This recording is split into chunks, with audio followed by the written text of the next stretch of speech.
छुपाना मुमकिन नहीं रहा। वो पहलुओं जिन पर इसराइली माशरे में बात करना मायूब समझा जाता था, अब इन पर कानूनी मुबासे हो रहे हैं।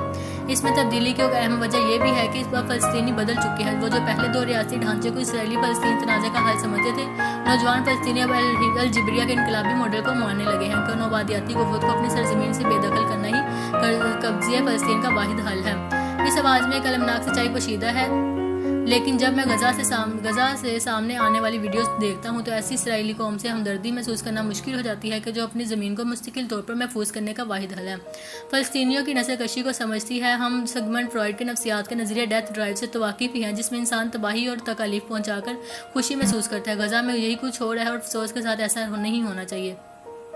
नस्ल कशी पर अपनी हालिया किताब में माहिर नफ्सियात रिचर्ड रिचमैन ने फ्रांस में पनाह की तलब करने वालों पर सालों तक तहकीक की और इस नतीजे पर पहुंचे कि अफगानिस्तान पाकिस्तान के कबायली इलाकों और इराक से ताल्लुक़ रखने वाले पनाह के तालिब लोगों ने गुज़िश्ता एक दहाई में बड़ी तादाद में यूरोप का रुख किया, जबकि बहुत से मामलात में तो उन्होंने ममालिक की हुकूमतों से पनाह भी नहीं मांगी क्योंकि वो अपनी जान के लिए खौफज़दा थे। दूसरे अल्फाज में सब कुछ छोड़कर अपने ममालिक से इसीलिए फरार होते हैं क्योंकि वो किसी का कत्ल नहीं करना चाहते।